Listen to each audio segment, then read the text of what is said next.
کہ ہر وہ چیز، خواہ وہ آیان و اشخاص ہو، آیان کون ہوتے ہیں یعنی بڑے بڑے لوگ، خواہ اقوال و گفتار یا اعمال و کردار، جو بھی اللہ سے بعید اور دور ہے اس میں خیر و برکت نہیں۔ جو چیز اس سے قریب ہوگی بقدر قربت اس میں خیر و برکت ہوگی، جو جتنی قریب اتنی خیر و برکت والی۔ برکت لعنت کی ضد ہے، بس وہ زمین جس پر اللہ نے لعنت کی، یا وہ آدمی جس پر اس کی لعنت ہو، یا وہ کام جس پر اللہ کی لعنت ہو، خیر و برکت سے دور اور بہت ہی دور ہوگا۔ وہ چیزیں بھی خیر و برکت سے محروم ہوں گی جن کا ان ملعون چیزوں سے کسی قسم کا تعلق ہوگا۔ اللہ تعالیٰ نے اپنے دشمن ابلیس پر لعنت بھیجی اور اپنی ساری مخلوق سے اسے دور تر پھینک دیا۔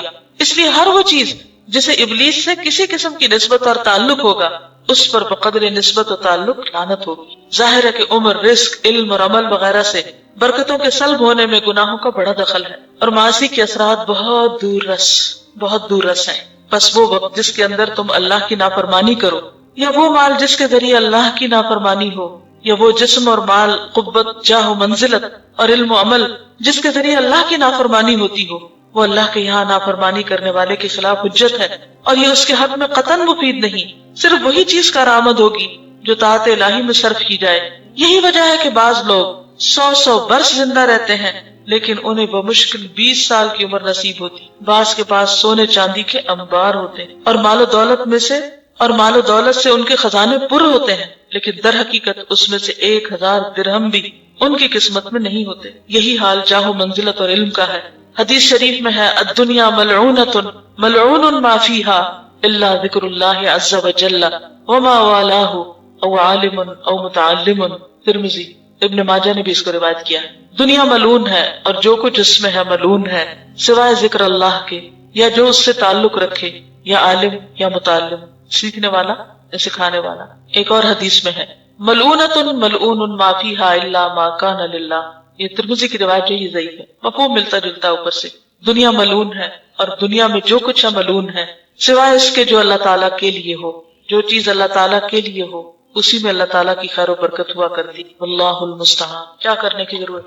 اللہ سے مدد مانگی جائے، گناہوں سے بچنے کی کوشش کریں، ایسے لوگوں سے بچیں جو گناہوں کی طرف لے جاتے ہیں، ایسی مجلس اور محفلوں سے بچیں جن میں ایمان محفوظ نہ رہتا ہوں۔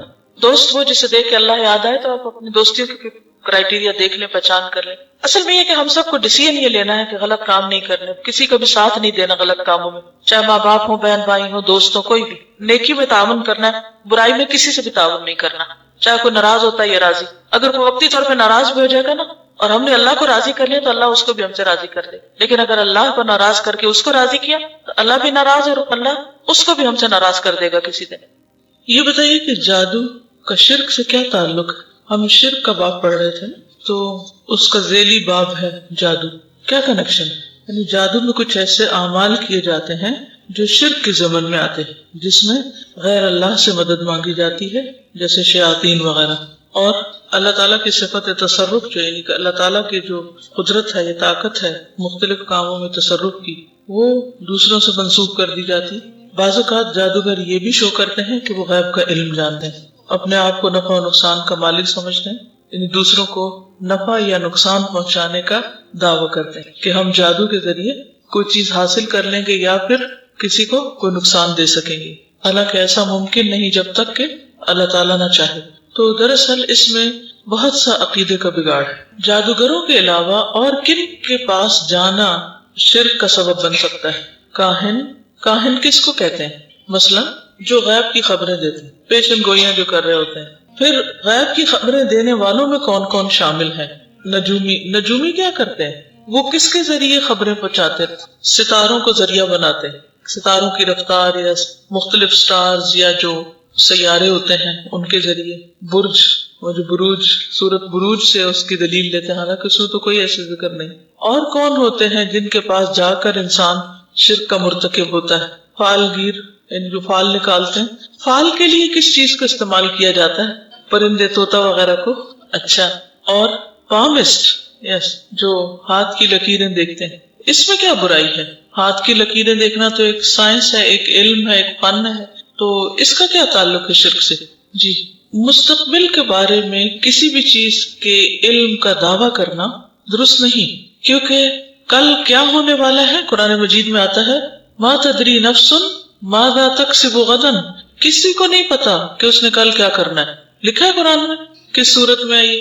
سورۃ لقمان اس کے آخر میں آتا ہے. تو جب اللہ ہی کو پتا ہے کہ کل کیا ہونا ہے تو ہم کسی کے آگے کیوں ہاتھ پھیلا کے اپنا حال وہاں سے جاننے کی کوشش کرتے ہیں؟ اور کون سا طریقہ ہوتا ہے؟ رومال یہ کیا کرتے ہیں، لکیریں کھینچ کے ڈبیاں بعض اوقات بناتے ہیں اور اس میں نشان لگاتے ہیں مرحلہ، اور پھر جو آخر میں آ کے پتہ چلتا ہے کہ اگر ایک ڈبی خالی رہ گئی یا آڈ نمبر نکلا، اللہ عالم طریقہ کیا ہوتا ہے، لیکن اس سے بھی غیب کی خبر معلوم کرنا کہ یہ کام ہو یا نہ ہو، کرنا بہتر ہے یا نہیں کرنا چاہیے. اور کارڈز کے ذریعے اور کیا کرتے ہیں، مثلاً کبھی آپ نے دیکھا کہ لوگ کافی کے اوپر تقدیر پڑھ رہے ہوتے ہیں، کافی کے کپ پہ، کہ اس کے اوپر جو جھاگ بنتی ہے ان لکیروں میں، بعض لوگ بالوں میں بال دیکھ کے کچھ بتاتے ہیں، فور ہیڈ دیکھ کے.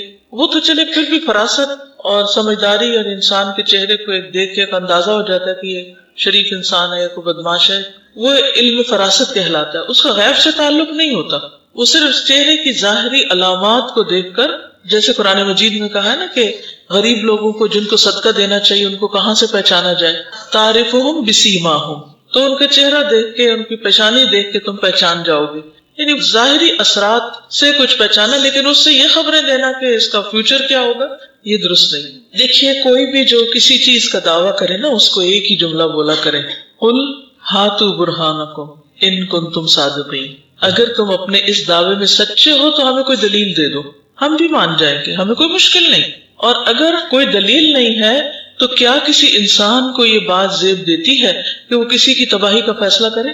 کیا آپ کو حدیث معلوم ہے جس میں نبی صلی اللہ علیہ وسلم نے فرمایا کہ جو کسی کے بارے میں کہے کہ وہ تباہ ہو گیا، وہ خود اس سب سے بڑھ کے ہلاک ہونے والا ہے. ہمیں کسی کے بارے میں بھی کوئی حق نہیں دیا گیا کہ ہم اس کے مستقبل یا جنت یا جہنم کے فیصلے کریں کہ وہ کہاں جانے والا ہے یا اس پہ کیا گزرنے والی.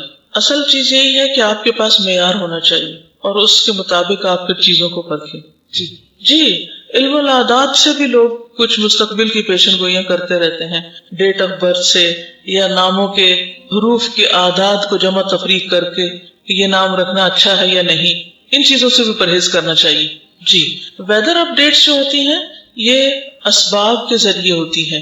وہ انہوں نے ایسے آلات اور مشینیں لگائے ہوتے ہیں جس سے وہ دیکھ رہے ہوتے ہیں کہ ہواؤں کا رخ کدھر جا رہا ہے، یا سیٹلائٹس کے ذریعے زمین کے اوپر جو مختلف جگہوں سے بادلوں کی موومنٹ ہوتی ہے ان کی رفتار دیکھ کے کچھ اندازہ صرف کیا جاتا ہے کہ کتنے گھنٹے میں کس جگہ تک پہنچ جائے گا تو وہاں بارش ہونے کا امکان ہے. یہ علم غیب سے تعلق نہیں رکھتا.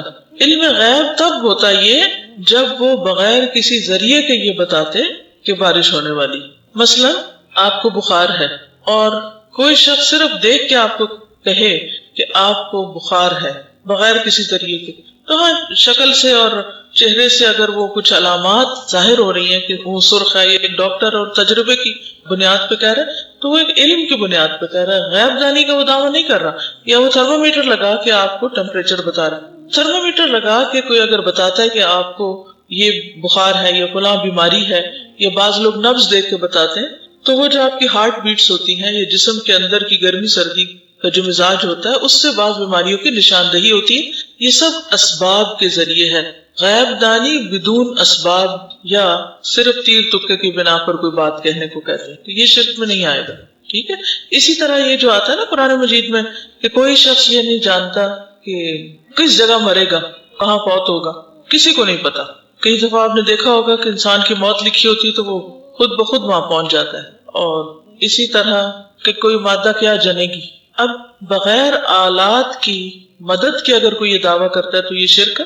لیکن اگر آلات کے ذریعے کوئی چیز معلوم کرتا ہے تو وہ اندازہ درست بھی ہو سکتا ہے اور نہیں بھی ہو سکتا. جیسے ویدر کی پریڈکشن بعضوں کا درست نہیں ہوتی، وہ صرف ایک اندازہ ہوتا ہے اور وہ ایک ذریعے سے ہوتا ہے، ایک مشین کے ذریعے دیکھ کے بتاتے ہیں. جی مثلاً آپ کسی کو دعا دیتے ہیں، یا اللہ اس شخص کو صحیح کر دے، اللہ اس کو صحت دے، اللہ اس کو صحت، یا اللہ اس کو صحت دے. اب ان الفاظ میں کیا ہے؟ دعا ہے نا، لیکن اردو میں بول رہے ہیں، مانگ اللہ ہی سے رہے ہیں. تو کوئی بھی ایسا لفظ جس میں اللہ ہی کو پکارا جائے، چاہے وہ عربی زبان کا لفظ ہو یا غیر عربی کا، اگر اللہ سے مانگ رہے ہیں تو کوئی حرج نہیں ہے اس میں. ٹھیک ہے. پورے اسرار الفاظ نہیں ہونے چاہیے، دعائیہ الفاظ ہو سکتے. تجربے اور مشاہدے کی بنا پر اگر کسی چیز کا ایک احساس ہو رہا ہو تو ایک اور چیز ہے، وہ سبب ہے. اس میں جس چیز کے اندر ایک سبب ہے وہ تو ٹھیک ہے.